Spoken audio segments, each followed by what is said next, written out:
जिन लोगों को स्टेज 3 या स्टेज 4 की बीमारी है, उन केसेस में अनफॉर्चुनेटली इलाज को सिर्फ दवाइयों से या सिर्फ इंजेक्शन से नहीं किया जा सकता।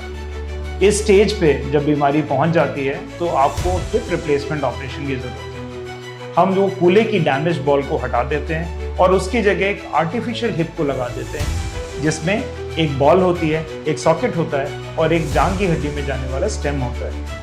इस पूरे असेंबली को हम टोटल हिप रिप्लेसमेंट कहते हैं।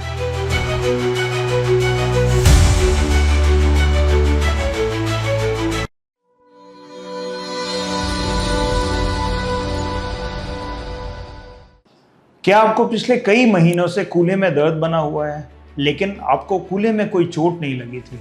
ये दर्द अपने आप शुरू हुआ और धीरे धीरे बढ़ता जा रहा है और अब इतना बढ़ गया है कि आप अपने डेली रूटीन के काम नहीं कर पाते। इसके बाद अगर आपके डॉक्टर ने आपको ये सलाह दी कि आपको अपना एमआरआई कराना है कूल्हे का, उसके बाद अगर आपको एमआरआई में ये दिखता है कि आपको एवीएन की परेशानी आई है, तो हमें इस परेशानी के इलाज के लिए क्या करना चाहिए? अगर आपको स्टेज 3 या स्टेज 4 एवीएन है तो उसका इलाज क्या होना चाहिए? हेलो दोस्तों, मेरा नाम डॉक्टर युगल है और आज के इस वीडियो में हम बात करने वाले हैं एवीएन हिप की बीमारी में हिप रिप्लेसमेंट के ऑपरेशन के बारे में। दोस्तों, आपने देखा होगा जब भी आपको एवीएन की परेशानी हुई या आपके आस पड़ोस में किसी को ये दिक्कत है तो डॉक्टर आमतौर पर सबसे पहले आपको एमआरआई की सलाह देते हैं। और एमआरआई में एक स्टेजिंग सिस्टम होता है, स्टेज 1, 2, 3, 4, जिसके बेसिस पे इलाज को डिसाइड किया जाता है। जिन लोगों को स्टेज 3 या स्टेज 4 की बीमारी है, उन केसेस में अनफॉर्चुनेटली इलाज को सिर्फ दवाइयों से या सिर्फ इंजेक्शन से नहीं किया जा सकता। इस स्टेज पे जब बीमारी पहुंच जाती है तो आपको हिप रिप्लेसमेंट ऑपरेशन की जरूरत है। क्या होता है हिप रिप्लेसमेंट ऑपरेशन और इससे आपको कैसे फायदा हो सकता है?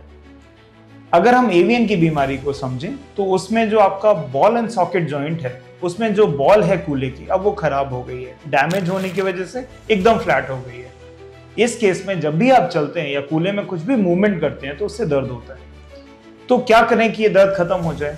उसका जो सबसे कारगर तरीका है या जो सबसे शॉर्ट ट्रीटमेंट है वो हिप रिप्लेसमेंट है, जिसमें हम जो कूल्हे की डैमेज बॉल को हटा देते हैं और उसकी जगह एक आर्टिफिशियल हिप को लगा देते हैं, जिसमें एक बॉल होती है, एक सॉकेट होता है और एक जांघ की हड्डी में जाने वाला स्टेम होता है।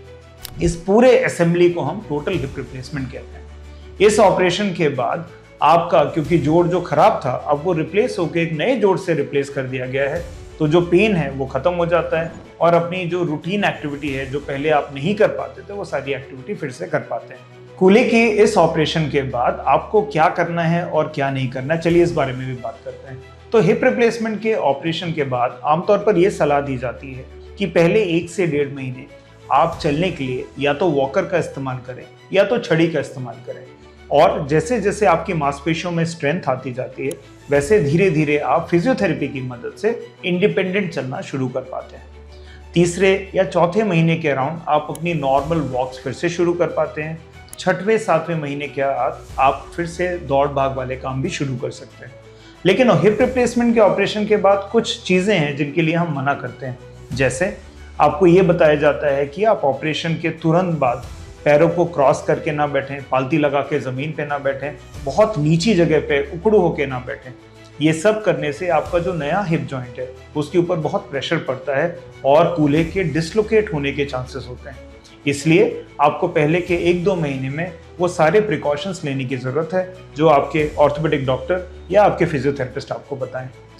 एवीएन हिप और हिप रिप्लेसमेंट को लेके अगर आपके दिमाग में कोई शंका है, कोई सवाल है जो आप पूछना चाहते हैं, तो वो आप हमसे हमारे कमेंट सेक्शन में पूछ सकते हैं और मैं आपको मदद करूंगा ये जानने के लिए कि आपको ऑपरेशन की ज़रूरत है भी या नहीं। धन्यवाद।